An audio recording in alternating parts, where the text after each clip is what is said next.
Shukadeva Goswami said, the demon Arishta then came to the cowherd village. Appearing in the form of a bull with a large hump, he made the earth tremble as he tore it apart with his hooves. Arishtāsura bellowed very harshly and pawed the ground. With his tail raised and his eyes glaring, he began to tear up the embankments with the tips of his horns, every now and then passing some stool and urine. My dear king, clouds hovered about sharp-horned Arishtāsura's hump, mistaking it for a mountain, and when the cowherd men and ladies caught sight of the demon, they were struck with terror. Indeed, the strident reverberation of his roar so frightened the pregnant cows and women that they lost their fetuses in miscarriages. The domestic animals fled the pasture in fear, O king, and all the inhabitants rushed to Lord Govinda for shelter, crying, Krishna, Krishna! When the Supreme Lord saw the cowherd community distraught and fleeing in fear, he calmed them, saying, Don't be afraid. Then he called out the bull demon as follows. You fool! What do you think you're doing?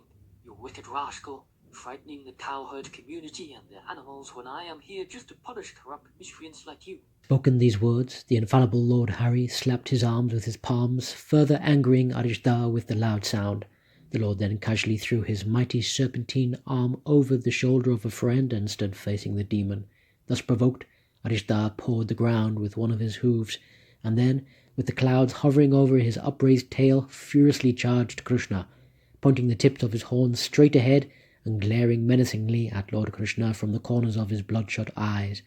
Arishta rushed towards him at full speed, like a thunderbolt hurled by Indra. The Supreme Lord Krishna seized Arishtāsura by the horns and threw him back 18 steps, just as an elephant might do when fighting a rival elephant. Thus repulsed by the Supreme Lord, the bull demon got up and, breathing hard and sweating all over his body, again charged him in a mindless rage.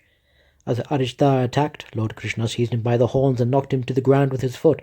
The Lord then thrashed him as if he were a wet cloth, and finally he yanked out one of the demon's horns and struck him with it until he lay prostrate, vomiting blood and profusely excreting stool and urine. Kicking his legs and rolling his eyes about, Arishtāsura thus went painfully to the abode of death.